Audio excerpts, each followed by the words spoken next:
Welcome to the Studios NFL podcast, an Australian twist on all things NFL. The boys are cracking into a nice cold beer from Burnley Brewing. Let's join them. Hello, everybody. Welcome to the show. I'm your host, JA, and I am joined by the great man himself, the man who has felt my pain from last week with his team losing, Richie and JA. How are you, buddy?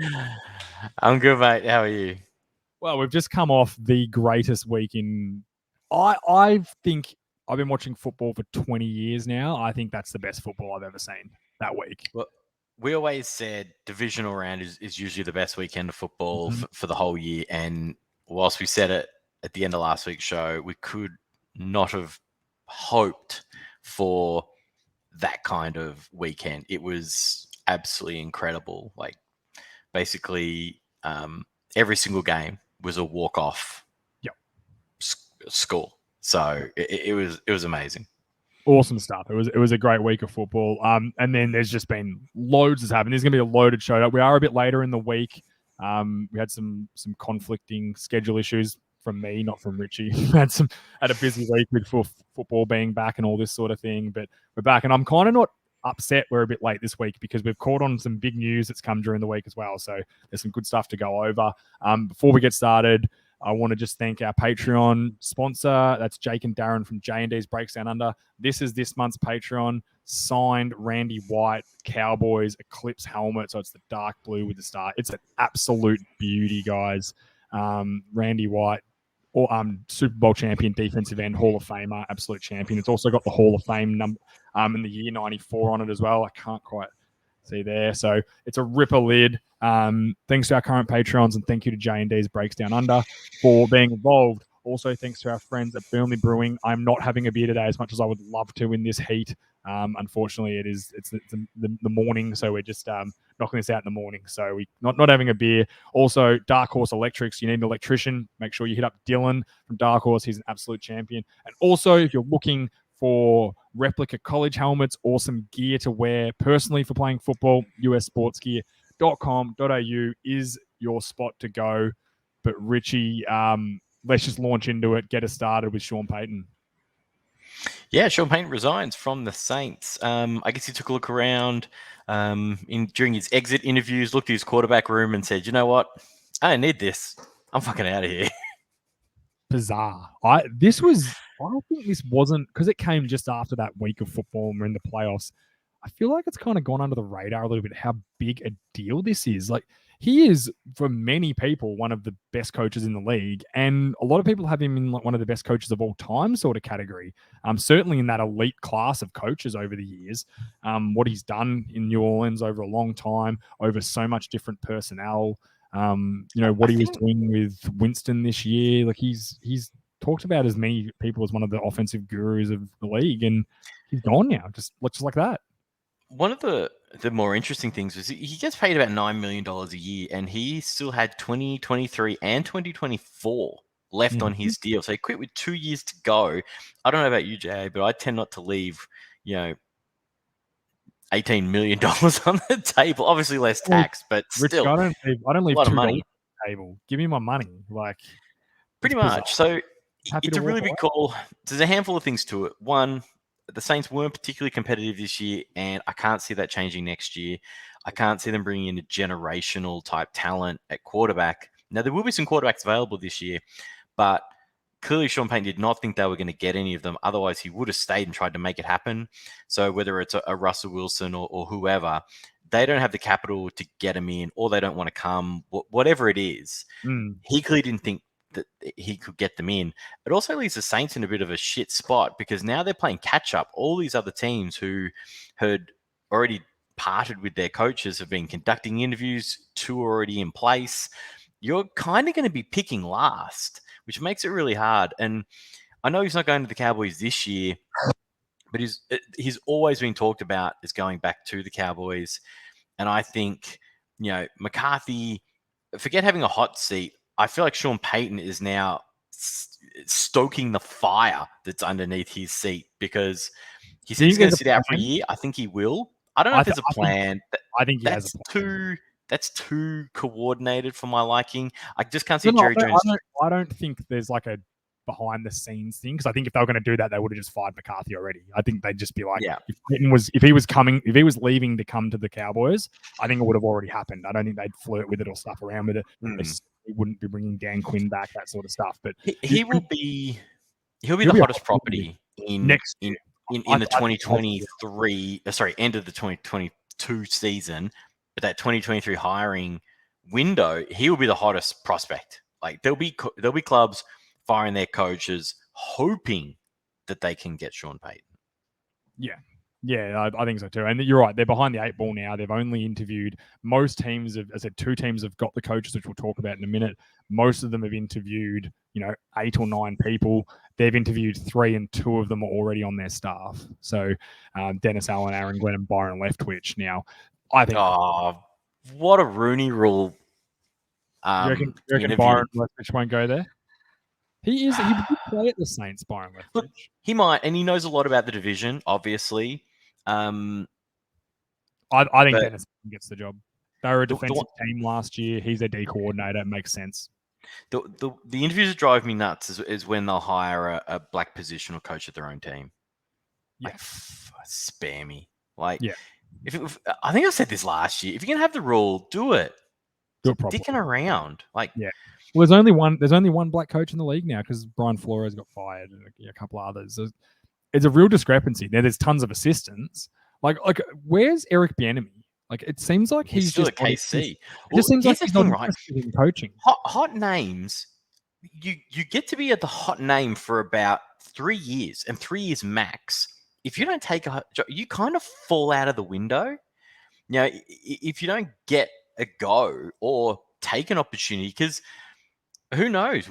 Eric Bieniemy might have turned down jobs. We don't know. The only 2 places he's actually interviewed at have both now put people in place.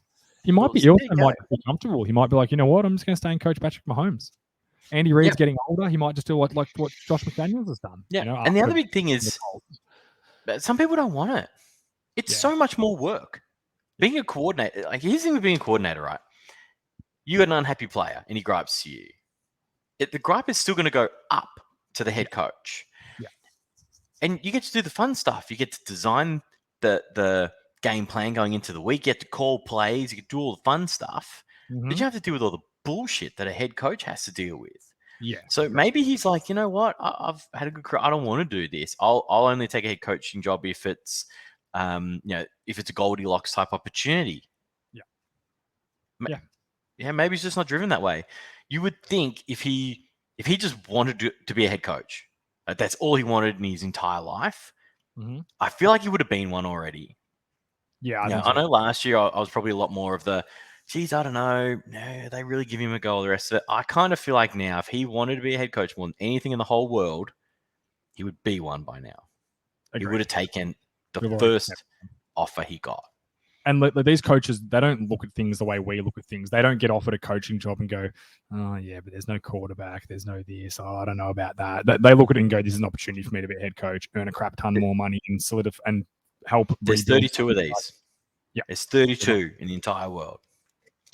Yep, 100%. Speaking of Dan Quinn, he don't have to spend much time on this. He's staying in Dallas. He had an amazing year last year as a DC. As a Cowboys fan, I'm incredibly happy because I don't have any trust in Mike McCarthy. So the fact that the defense will still have Dan Quinn, he was really good last year, really improved that defense. Kellen Moore apparently is considering staying. That's the latest news. He's had a couple of offers that I don't think he's too, or a couple of final interviews. I don't think he's too impressed with going. But Dallas Cowboys staff, I find this hard to believe that Dan Quinn had 3 final interviews and then all of a sudden he's just happy to stay in Dallas and nothing's changed from the Dallas end. I think they've probably thrown a bit of money at him and also thrown that, hey, Mike McCarthy is on his last legs. If he has another season like he does this year, you're in the box seat to just take over as head coach and bring in a hot young offensive coordinator and go from there. Yeah. Dan Quinn is an exceptional defensive coordinator. No 2 ways about it. Not a good coach, though, from history. From history, but he's going to get another go. Yeah, he will. And he should. Yeah. He should. He should have won a Super Bowl. Like, don't forget, Dan Quinn should have been a Super Bowl winning head coach if it wasn't for the miracle of Tom Brady in that Super Bowl and everything little thing that went their way. Like, yeah, he made some mistakes in that game, but so did Shanahan, and everyone's just forgotten about that. So Dan Quinn wins that Super Bowl and beats Brady. He's probably still in Atlanta. There's probably no issues there, 100% he still is. So I think he deserves that opportunity, along with some other guys. Like, I think Brian Flores deserves that opportunity. I think he's going to get it pretty much. I think he's going to get rehired straight away, to be honest. I think he'll be in New York too. But yeah, Dan Quinn staying in Dallas, which is huge news. Just quickly, Bears have hired Matt Eberflus as their head coach. He was the DC for the Colts. Look, do I love them bringing in a defensive-minded coach when they've got Justin Fields? No, but you can't just bring in. There's only a certain amount of offensive guys you can bring in, and he's probably the best of the defensive guys. They've got some players on defense who can rebuild them. When they were really good a couple of years ago, it was because their defense was dominant. So maybe with guys like Khalil Mack, Akeem Hicks, Eddie Jackson, those sorts of guys, they can rebuild and be a dominant defense again. But he's certainly a quality coach. He's done a great job at the Colts, and I don't think it's a terrible hire. Just the Justin Fields thing worries me. What are you going to do at OC? That's what worries me a bit. Yeah, and this is the classic. They had the O coordinator guru, runs a different type of system. It's all exciting coming in, and it failed. So you got to zag. So you go the other way and grab a defensive minded guy. I'm the same. I've kind of stopped. I used to be really opinionated about assistants who would get brought up to head coach, and I was wrong 50% of the time, so there's kind of no point. It's a crapshoot. You don't know if it's going to work out. You don't know. Like, you have no idea. Listen, Matt Eberflus might have walked into that interview with the Bears, and they might have just walked out going, "We have to fucking hire this guy, like right 100%. Not let anyone get him." You underestimate the process. They don't just go, exactly. Well, he was good at the Colts. Yeah, give him the head coach job. He'll be right. He'll be good here. They talk to them. They go, "What's your plan with Khalil Mack? What's your plan here?" They come in with game plans and everything. He might have walked in there and gone, "We're going to hire this guy right now because if he's interviewing Jacksonville tomorrow, they're going to hire him. So we're going to give it." To him. People don't understand. These interviews go for half a day. They're massive, and they often bring them back. Like these things go forever. People think AFL ones go for ages because they go for a handful of hours. Head coaching NFL, there's a reason why you have to ask permission to talk to a coordinator or a position coach who's still on a roster, because you got to fucking fit it in, because these things go for especially hours and hours and hours. That's what 100%. Kills Eric enemy. He plays in the Super Bowl, the AFC Championship game every year. He probably hasn't got he's preparing to go beat the Bengals. He's not thinking it. He's thinking, I need to win a what am I going to do with your offense? Yeah. Your players. He doesn't have 2 days to sit there and talk. He's got a 5-minute Zoom. As always, I'm really happy for the new hire. I hope for the Bears' sake, it is a good hire and they get a bit of life energized into him, because I feel like as long as I've been following the Bears, besides their one, or following football, I should say, besides their one trip to the Super Bowl with Sexy Rexy, it hasn't been a great run for them for the last 20 odd years. So hopefully, he can bring some stuff to them. And you know what? Every time I think of the Bears when they were dominant, it was defensively minded. So 85 Bears, the first thing comes to mind. You said Rex Grossman. They took the worst quarterback in the history of football to a Super Bowl because of Devin Hester and that dominant defense, and almost beat the Colts, who were Peyton Manning was the belle of the ball then. So, you know what? It's not the worst. It's not the worst mindset. Let's move quickly to Denver. They hired Packers OC Nathaniel Hackett. They don't have a quarterback, so maybe people are thinking maybe this is a way to try and get Aaron Rodgers over there. We'll talk Aaron Rodgers a little bit later when we do the game recaps. But in terms of how do you assess someone's success when they've got a guy like Aaron Rodgers as their quarterback? It's the bottom line. How do you assess how much of a hand they have in it? Obviously, Matt LaFleur has a big part in that offense too. He's a chance to be coach of the year this year. He's a chance to be coach of the year this year. So all that put together, I don't know. I think this is a chance just to get Aaron Rodgers. Yeah, and look, I don't know if probably an old offensive coordinator is the best way to go. Sorry, I just got interrupted by the children. That's right. hiring someone's old offensive coordinator might not necessarily be the best way to go about getting a quarterback from somebody else. But look, the Packers, oh my God, I've done it twice. The Denver Broncos, biggest problem has not been their coaches. It hasn't been their defense personnel. It hasn't been their offensive. It's been one fucking problem. It's been quarterback.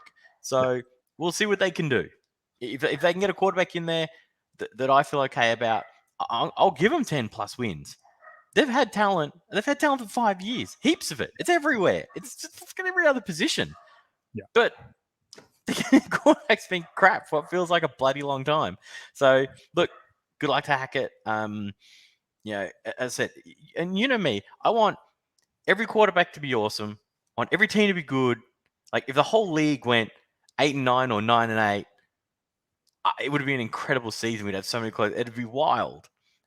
I don't like teams being crap. I get no joy out of Denver's laughingstock, QB situation for the past 5 years. It's not fun. But that's what they got to fix. It's as simple as that. Like, good luck, Hackett. I hope it works out for him. I hope he finds a quarterback, because that's the issue. It's a tough league without it. It really is. Yeah. That's it for the hiring and the news and whatnot. Let's just say we'll go through the recaps of the games. Obviously, we're a few days late here. If you don't know what happened in these games, we're certainly not breaking the news for you. They were wild. The Bengals shocked the Titans 19-6. This game, like, I know we all want to get on Joe Burrow and say how good he was, and he had some really great moments in this game. They kicked a 52-yarder to win it, and Burrow seems to have this winning mentality where he just finds a way to win. But, 19 points is not, great. I think this was more a Titans loss than a Bengals win, if I'm being honest, watching the game. I think Vrabel's got some things to look at.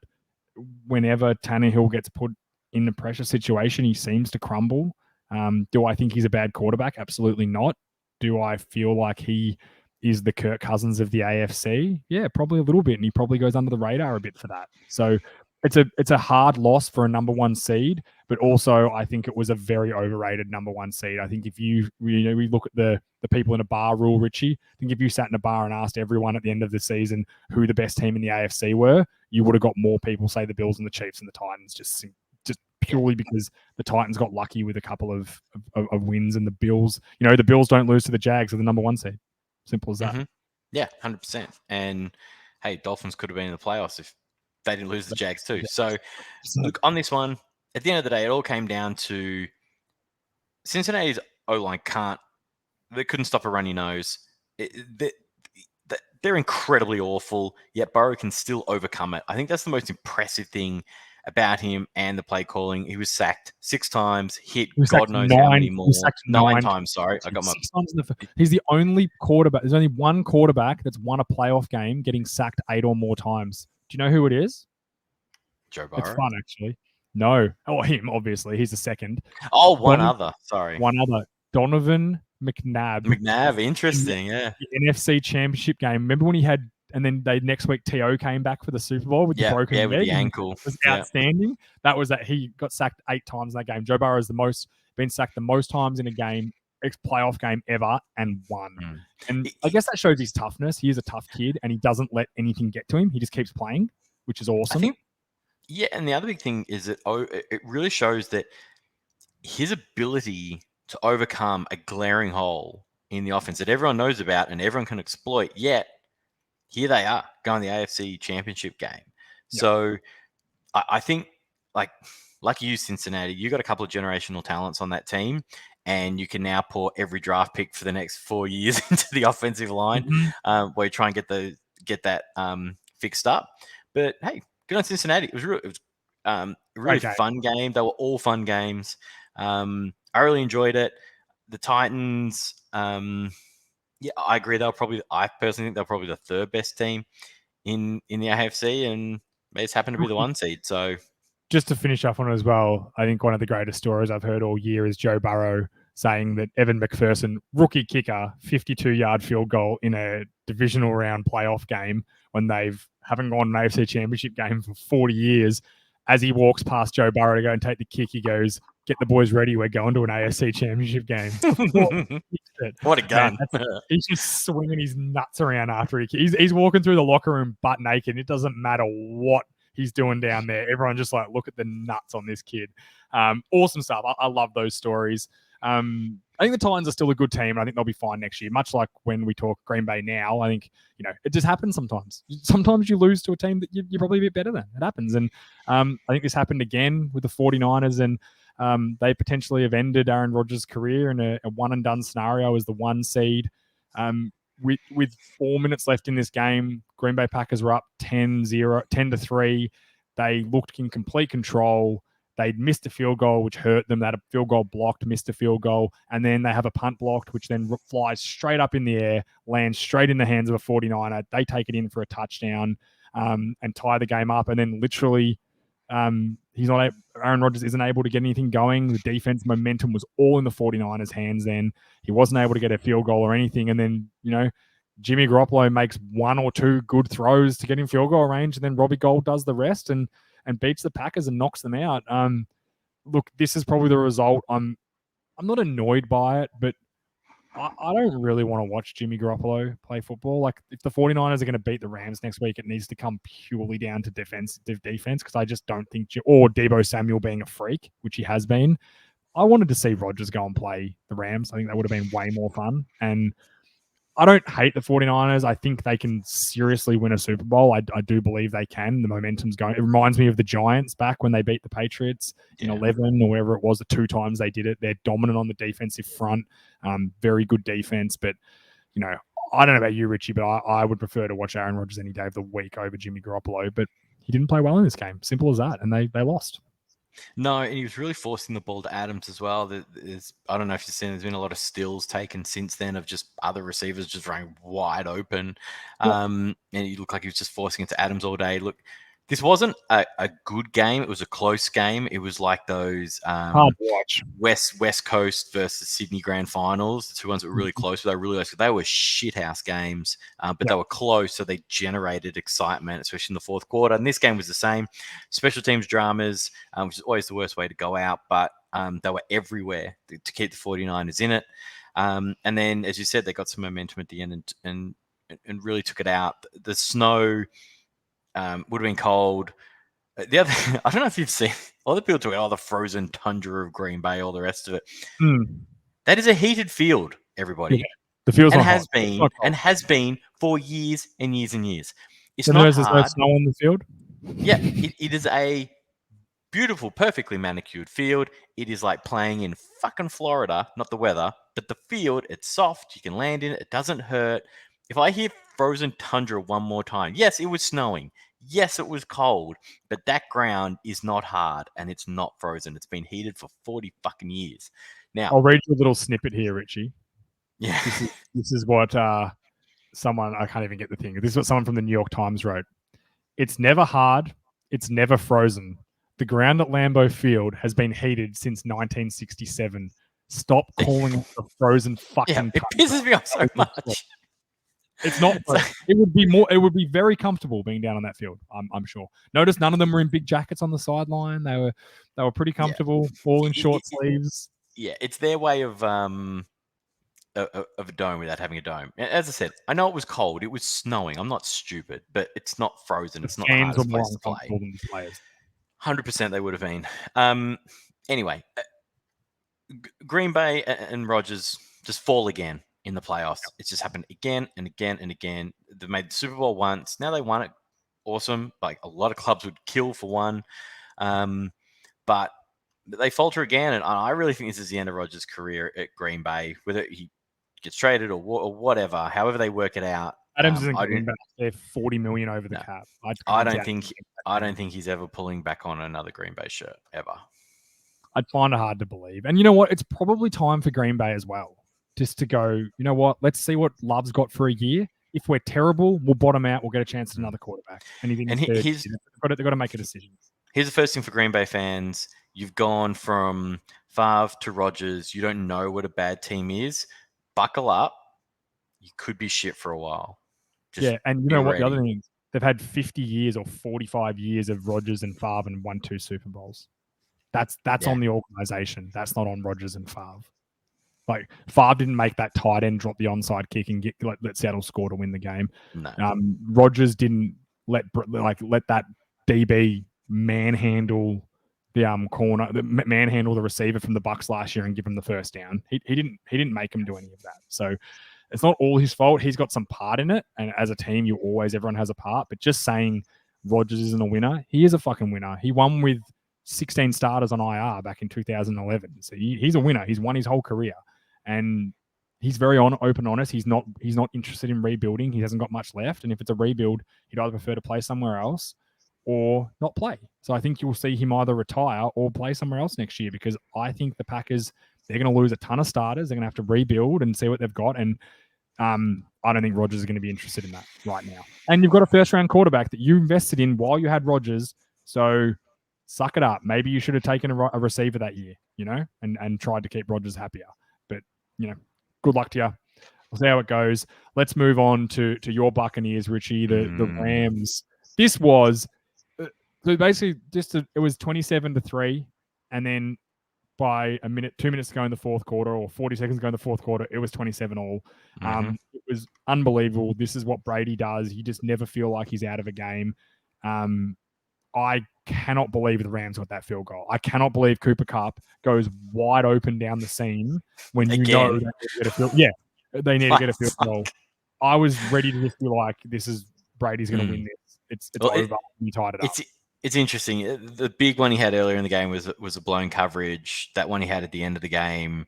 He's beat the guy. It was a perfect throw, and he had 2 steps over Winfield. So look, good on him. He's the best receiver in the league right now. He certainly was this year. It's hard to win the Triple Crown and not be called the best. He was amazing. Again, I don't understand how you can't just commit a couple of guys to him. I don't know about you, but Akers obviously was trying to give the game to us. He clearly had a lot of money on the Bucks at the money line. What happens when you put a fucking kicker in as the running back? Fuck off. So he was trying to hand it back. Yeah. Brady took full advantage and said, "Oh, cool. If you don't want it, I'll have it." Got him back.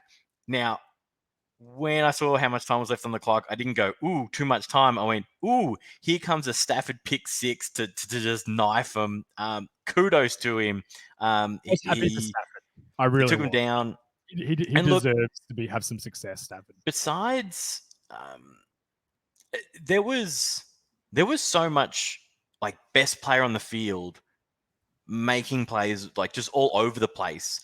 Even when Evans went straight past Ramsey and caught that touchdown, yeah, I heard people saying, "Oh, why isn't there a safety over the top?" Blah blah blah. I'm like, because it's fucking Ramsey. It's the 2 best players going at it. Like, you just have to see what happens sometimes. And Evans just beat him on that one. People sleep on Evans way too much. He is so good. He's so good. Seasons in a row of 1,000 yards and more and at least 8 touchdowns. Like, this guy is not just a chump. And that's what Ramsey said after, when people were kind of like, I can't believe how'd you let Evans get over the top of you? He was like, Evans is a really fucking good wide receiver. He beat my press and he got around me and he's fucking great. And Brady threw a perfect ball. He's like, I've got nothing but like, they go at it on the field, but they respect each other. And he was like, I don't know. Yeah. He beat me. He beat me on the play. We went 1-on-1. We took our chance. We blitzed and we thought, well, let's just take a chance. Ramsey, and he beat me on that one. It's as simple as that. I missed my press and he's a big dude. Like, no shame in that. He's going to lose. There was that. Yeah, there was that sort of thing all over the field. Aaron Donald was just fucking everywhere. They said, "Oh, we're not going to put you at your normal 1 or 3 technique where there's actually a couple of actual starters in the game. We're going to put you all over the place." He just... We said it as soon as I saw Tristan Wirfs was out. So this is what... And the people can tune out now if they want to for a couple of minutes, but this is why O-line affects the game, right? Tristan Wirfs is an all-pro right tackle. He was this year. Yep. He goes 1-on-1 with defensive ends 87% of his snaps. That's without help. He got injured, couldn't play in this game. Wells played the backup. Is he a terrible football player? Absolutely not. He's fine. He's a backup in the NFL. He's a good player. But he can only go 1-on-1 maybe 10% of the time and win.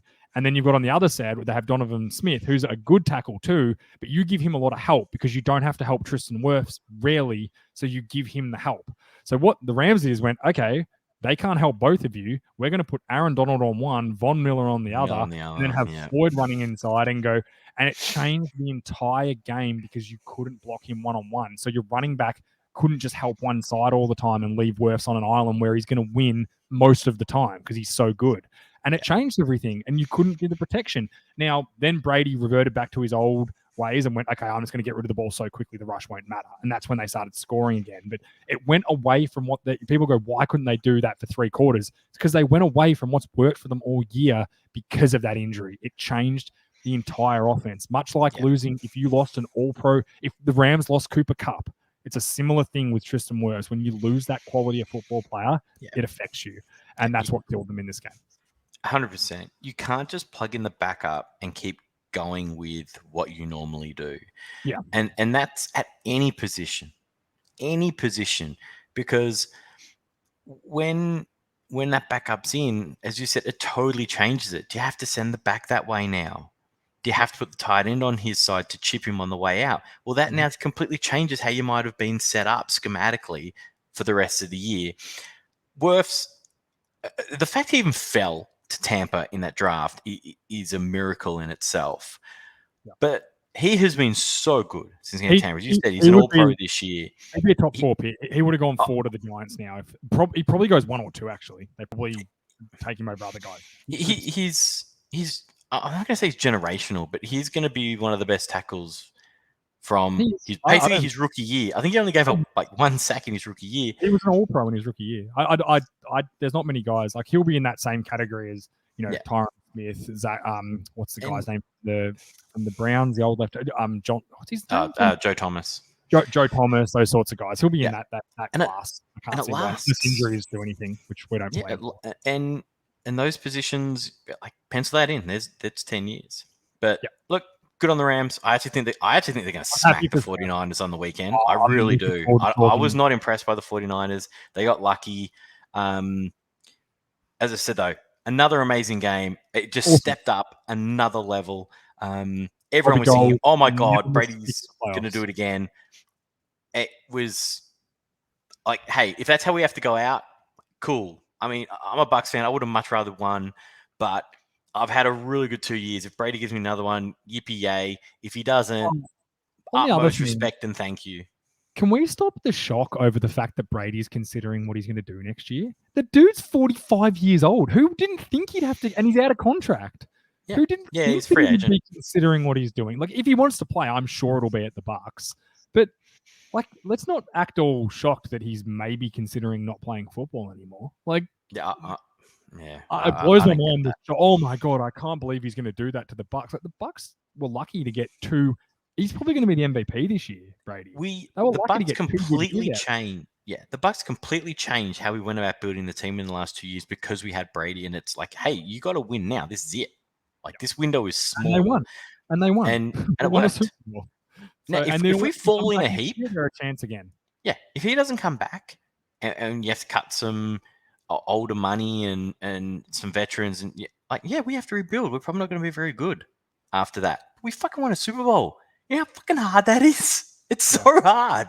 Like, people act like, except Brady, but people act like it is the fucking hardest thing. It is so damn hard. So much has to go right for you. Look at that Bucs team last year, how healthy they were. And going in to the Super Bowl, they were super healthy, and the Chiefs weren't. If the Chiefs have their 2 starting tackles, who knows? Who knows? Speaking of the Chiefs, get onto it. Fuck me, what a good game. So this is the best game I've ever seen. We're not going to go through the ins and outs of the whole game. It was fucking wild. Mahomes was outstanding. Josh Allen was better and happens to lose. Richie, I'm going to nip it in the bud real quick. The overtime rules, they're fucking shit. We all know they're shit. There's no point going on about it. We do this every year. It just agitates me to talk about it. So we both agree they're shit. Everyone watching and listening, we know. If you're a Bills fan, we know. We get it. But also keep in mind that Mahomes got done by this 3 years ago by Tom Brady as well. And then they went and lost to the Eagles. So Mahomes has had it the other way. And I think that's why, and very classy by him, as soon as they kicked that field goal, they scored that touchdown, he runs straight to Josh Allen and gave him a big hug and congratulated how good a game it was. I think because he knows that pain. But the rule's shit. We know it's shit. Let's move on. The biggest travesty in this game, Richie, and this is Again, get a 12-year-old that plays Madden and they could do a better job. You take the lead with 13 seconds and never let a girl tell you 13 seconds isn't long enough anymore, Richie, just quietly. You get the ball back. If they're a magical 13 seconds, you're all good. You kick a touchback, first of all. Don't kick a touchback. Squib kick it. Because then they have to recover it and probably 4 or 5 seconds runs off the clock. Okay, so there's your first thing. Then you're down to 8 seconds. Then you don't rush 4. Because at this point, time is the only enemy. Time is your only enemy on offense. You're not going to sack him. He's not going to he's not going to have a sack. So what you do is you rush 2 to keep him honest. You put a man on Tyreek Hill and a man on Kelsey, and then you play the same zone coverage you're going to play. And they're just doubled with man. And then you let them complete it underneath. You play the sideline and deep. You play cover 4 with a sideline protection with man on Kelsey and Hill so they don't burn you. So you're right there to tackle them. You make him dump it underneath. There's only 8 seconds left. Game's over. Game's over. You don't rush 4 and let Travis Kelsey fucking release off a seam for 26 yards. Unbelievable. Unfucking believable with 3 timeouts. McDermott can blame whatever he wants. And I don't know him personally, but what he needs to do is sit down and watch it and go, this was my mistake. I fucked up. And then overtime happened and Allen didn't get a chance and we know all that, but doesn't matter. The game was won when he hit that touchdown pass to win it. Yeah. And then the coach let him down. That's the facts. For those who don't understand, if you kick a touchback, the clock never starts. So the clock starts when possession is taken by the receiving team. So they never took possession, so no time came off. JA jumping up and down about a squib kick. The clock won't start when it's squibbed, but it does 2 things. One, you can't call for a fair catch, which will also not have any time come off the clock. Correct. But you do have to take possession. You can fall down straight away if you want to. Maybe he fucks up and runs around with it for a little bit. Yeah, but with a good squib, he's probably picking it up inside the 20, so he doesn't want to just fall down because it's still a bloody long way to go because the touchback brings you out to the 25 now. No. A squib ordinarily should burn a minimum of 3 seconds, usually 4. Yeah. Now, as you said, now you're down into the 8-second mark. You don't get 2 plays.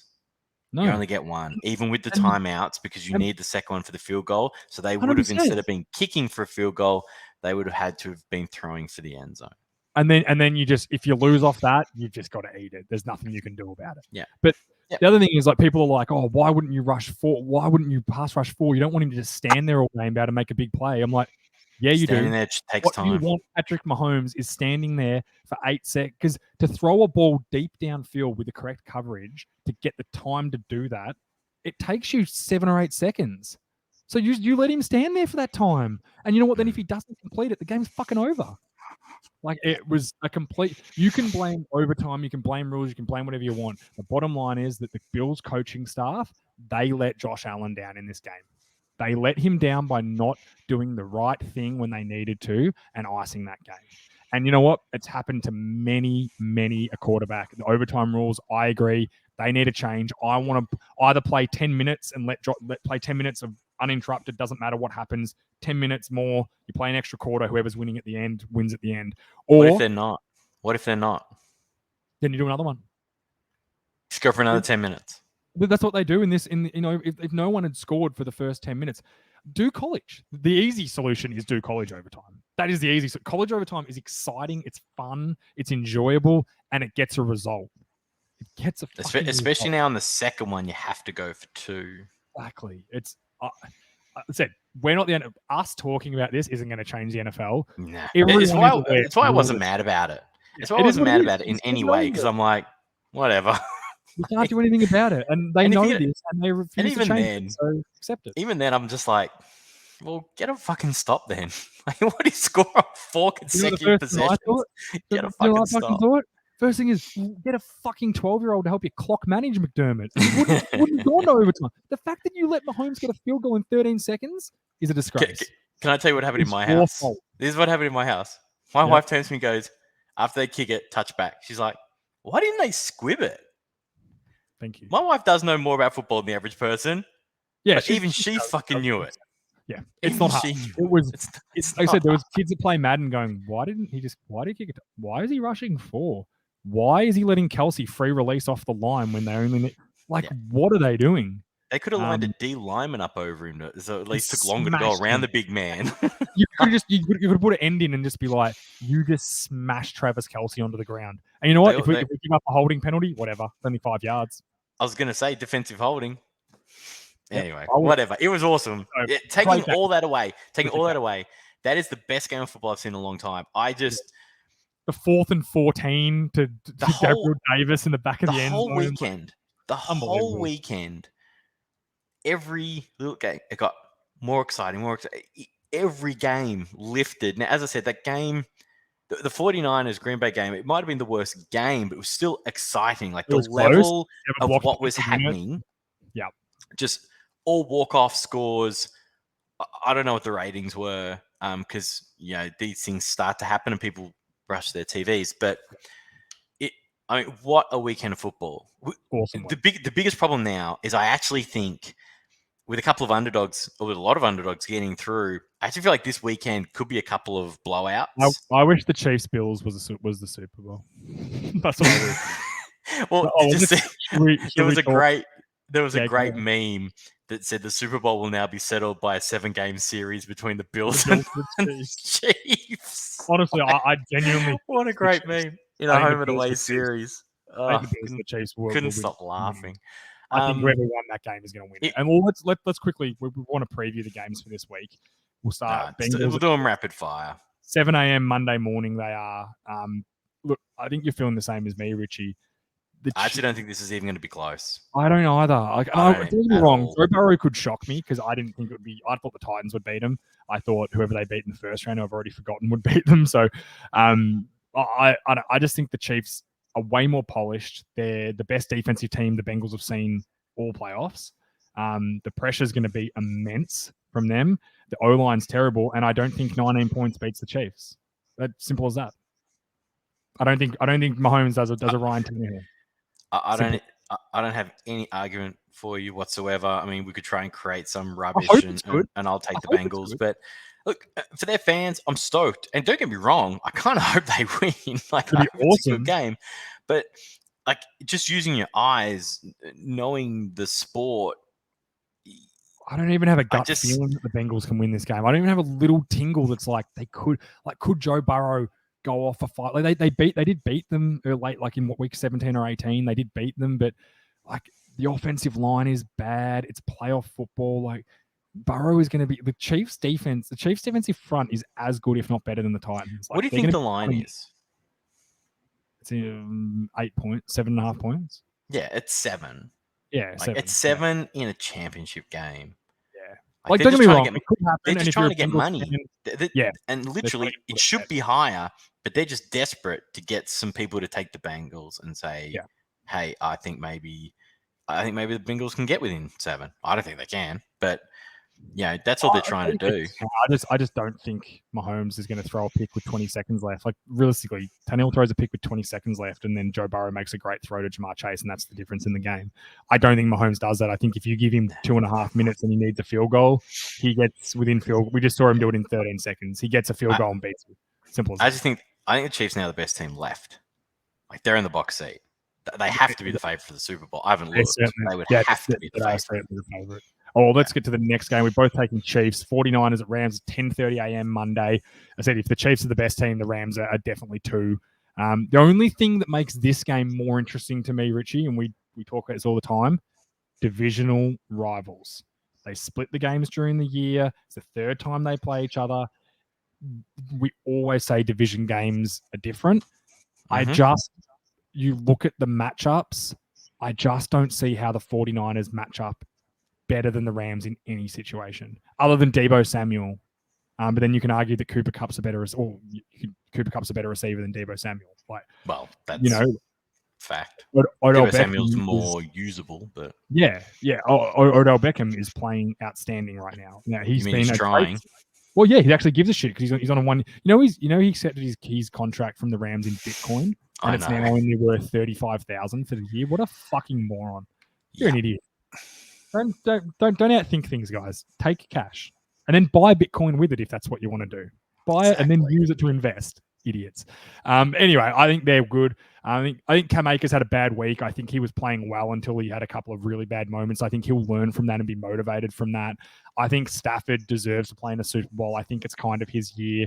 And I don't trust Jimmy Garoppolo as much as I think he's a winner. And I do like Jimmy Garoppolo. Like I hope he ends up being a good football player and plays well in this game. And he has shown in the past he can win and is good. But the 49ers are very, very, they're not good on the back end of their defense. That's their weakness. And the Rams are very good at attacking downfield, which it's like strength versus weakness. Now, that's it. The only thing that keeps this game moderately in the way of the Niners to have a chance is the division rival. It's really hard to play your division rival. They know you. And they know each other. They know each other so well. It should be a good game. The Rams are a better team, top to bottom. If we were having a draft, and we're drafting starters in every position, it'd be more Rams would be selected.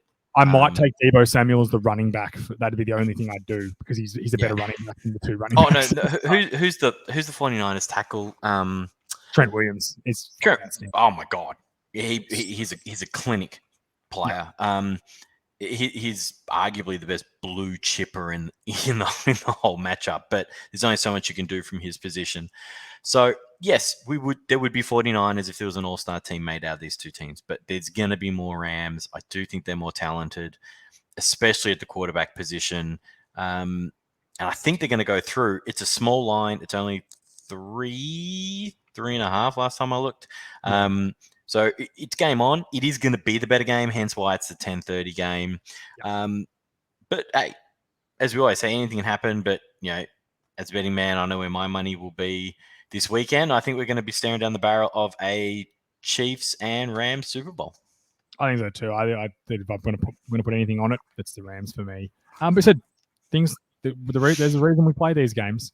The Rams, the Cincinnati.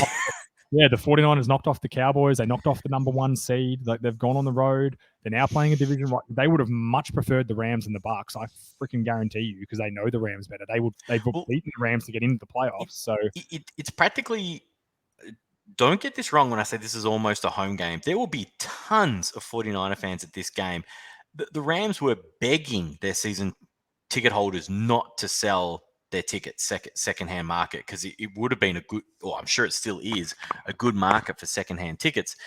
Whilst there are still Rams fans from when they were there the first time around, that fan base was split at the time with the Raiders. So the Rams and Chargers don't have huge, well, especially the Chargers, but they don't have huge followings in LA. There are a lot of Rams fans in LA, but not like there were in St. Louis. I guarantee you there's going to be plenty of red in that stadium this weekend. Agreed. It's going to be good. Look, I said we've got 3 games left in the season, Rich, and we're getting to the point now where I'm starting to like. 4. No. No, I'm not even entering. It's back in the bye week. I can't wait. We've got 3 games left in this season, so I'm starting to get happy. You know what the dumb thing is? That I'll look forward to the Pro Bowl next week because there'll be nothing else. There's nothing else on. What can you do? Well, that's it for us, mate. Again, a bit late this week, but that's okay. Enjoy it. I said if you're a 49ers, Bengals, Chiefs, Rams fan, enjoy it. Especially if you're Bengals and 49ers. Like, you don't know where these opportunities are going to come. I know the Chiefs have been spoiled. The Rams played in the Super Bowl a couple of years ago, but enjoy your team being in these moments. Try not to stress about it and get upset about it. Try and just enjoy watching your team play. And if they lose, it's okay. Doesn't matter. It's just a game at the end of the day. So, the Cowboys lost the first round. I just enjoyed. People go, I prefer them to not make the playoffs and lose the first round. And said, then I feel sorry for you because making the playoffs is fun. It's enjoyable. Being there, and if you're not sure, like my sporting teams, I have been incredibly spoiled in the last handful of years, and it's the best. I can't imagine being a Jags fan or a Melbourne Demon supporter up until last year. I mean, it's no fun because you love the sport. It's why you watch it. Like, I fucking love football. I'm going to get enjoyment out of these games, whether my team's in it or not. But when your team is, it's special. It's great. It is the absolute best. Even like people say, I'd rather lose in the first round than in the Super Bowl. Fuck, man, I feel sorry for you. I'd rather make the Super Bowl, have the game, have it hurt, but go, hey, fuck, we made a Super Bowl. I mean, think of all the teams. Like, think of the suffering Bills, the Vikings, the Falcons. There's so many teams who've been to one or two, never come away with it. I'd rather be in that situation. Like any Buffalo fan who says, "Oh, I wish we'd never made those 4 in a row," and I know it was a long time ago. You can't win it if you're not in it. I give you that. I give you that tip for free. 100%. I'd much rather be in it, and give yourself a chance because hey, it's all you can do, and it's still a bloody successful season. I said it earlier about the coaching jobs. There's 32 teams. 32. Shit is hard. It's hard. It is. So it's set up. You can only 16 of you in one. You can only get in. You got to, only one team can get in from each division as well. Like you could be easily the best team in the AFC, but the third best team in the NFC, and not be able to get out of the second round. Like that happens. Yeah. So, yeah, it happens all the time. Yeah. Well, that's it for us, Richie. Thank you as always for being here. Thank you to our sponsors, J&D's Breaks Down Under, ussportsq.com.au, Burnley Brewing, and last but not least, Dark Horse Electrics. Thanks for the support on the show, guys. Thanks for our Patreons. A couple of days we'll be doing the Randy White signed Dallas Cowboys helmet with the 94 on it. It's an absolute ripper, and that's thanks to J&D's Breaks Down Under. So get into our Patreon if you want to get a chance to win that. $10 a month, and there's a helmet giveaway and a box of beer as well. So there's 2 prizes a month. So get in there and sign up if you can. Thank you to our guys that do, and Richie, thank you as always for being here, mate. My pleasure, mate.